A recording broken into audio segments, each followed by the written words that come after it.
pleasure to have you pay us a visit as we get together in the old Corral for a little song fest. Hi, boys.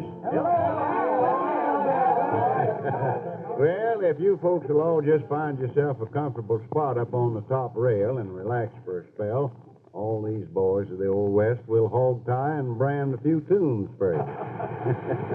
Of course, I don't know yet what they'll start out with, but I'll allow you to like it, folks. What's it going to be, fellas? How about getting Dolph up here singing? Shall we get him up here? Come on, Dolph. They seem to like your singing. I can't understand why. Thank you, Tommy. I can't understand why. How about singing Shiloh Land from Cheyenne? Oh, that's a good ditty.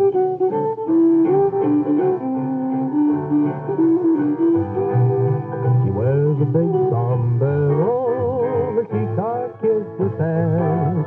She's the pride and joy of every cowboy, shy little lamb from Cheyenne. She has my poor heart laughed for, I'm an innocent old cowhand. But what would you do? She'd win you too, shy little lamb from Cheyenne. At night when the stars are in the sky and the moon's above, we'll ride down the Sunset Trail and find the little girl of my love. And if she answers yes, sir, this will be my plan. I'll build a little nest way out west for shy little lamb from Cheyenne. That is fine. I never did get too much of your singing. For heaven's sakes, I wish you'd look over there. Wade, will one of you boys prod him or something? Get him awake. What is... It's the only man I ever saw in my life who could stand up and play a fiddle sound asleep. I declare to goodness, Wade, why don't you wake up and play us a little snappy tune? Oh, I'm too tired. How about getting Dolph to play one on his fiddle? All right, Dolph, come on over here. Looks like you're going to have to play the fiddle, too, so go right ahead.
For heaven's sakes, Wade, what in the world will it take to wake you up?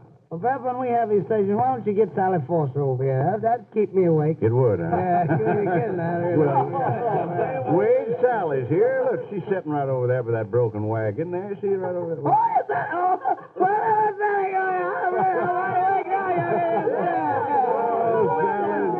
Sally, I'm glad you're here. That boy's been asleep ever since we started. You're awake. All right. Sally, sing him a song, will you? You think he's wide awake enough to play an introduction, Just Pep? wandering around in his sleep. Go right ahead, Wade, and play it. Come on, Wade.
Look at that boy. She's wide awake as no lie. Well, that's all right. I noticed all you laying your instruments down. Well, guess that means you want to hear a story, huh? Well, I'll be glad to tell one. You know, I've heard so much romance and all these singings and tune playing here tonight that it reminds me of a couple of fellas in the old days. They worked on the same ranch with me. I expect you've heard me talk about them many times. They called them Bozo and Shorty. They're both pretty good singers in a rough sort of way, and one of them was a fair guitar player. Some of the boys used to say they got their knowledge of rhythm from listening to bullfrogs a croaking at night. Well, anyway, they used to do their romancing with their singing and guitar playing. One time they both made a trip into town to kind of see the sights, and since both of them was pretty big eaters, they stopped in an eating place as soon as they got to town.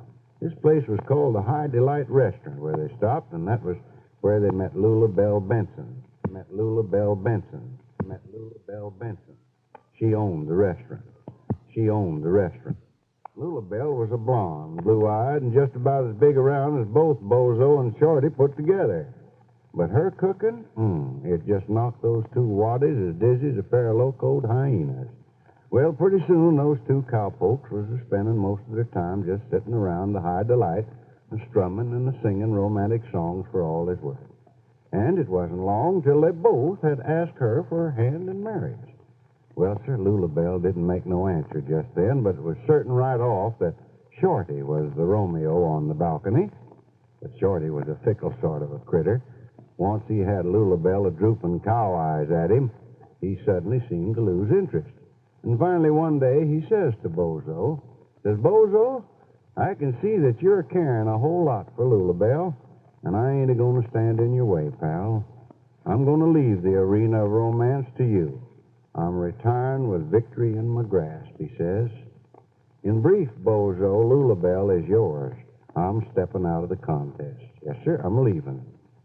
Well, sir, I tell you, Bozo was as tickled as a one-legged dog with a million fleas. And he run right to Lula Bell and told her what Shorty had said and asked her to marry him right away. But you know, fate's a funny thing. They never did get married because just as they got right in front of the courthouse to where they could get the license, she suddenly broke away from Bozo and went running down the street. She run up to some feller all of a sudden and started beating up on him. Knocked him flat with one swing of her fist and then jumped on him. Well, Bozo, he stood there kind of dazed, and he said to a stranger who had just come walking up from the direction of the fight, said, Say, what is that all about? And the fellow said, Oh, some unlucky critters no doubt jilted Lula Bell again.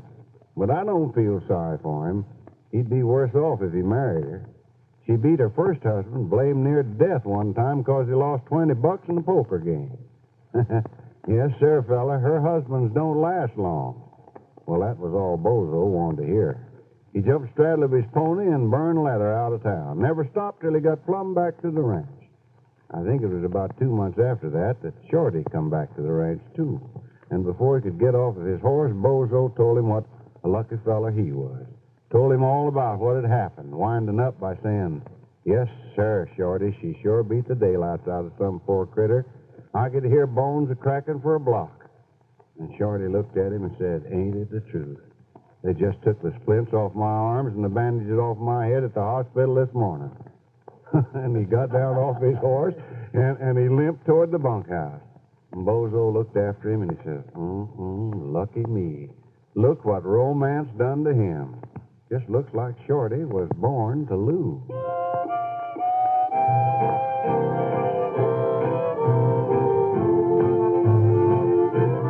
Born to lose, I'd live my life in vain.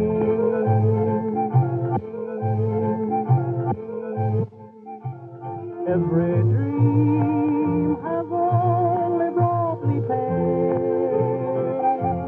All my life I've always been so blue. Born to lose, and now I'm losing you. There's no use to dream of happiness.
Kind of surprised me with that little dance, folks. Well, friends, I see the cooks waving the dish rag up at the cook shack, so that means eating time. Won't you all join us in a little grub? Of course, you might have a little trouble in outreaching these hyenas, but I'll put in a good word for you, the cook, and maybe he'll hold back a little for you. By the way, how about gathering in the old corral with us next time for another song fest? It'd sure be a pleasure to have you. This is Pappy Cheshire talking for all the boys and Sally saying so long, everybody. So long.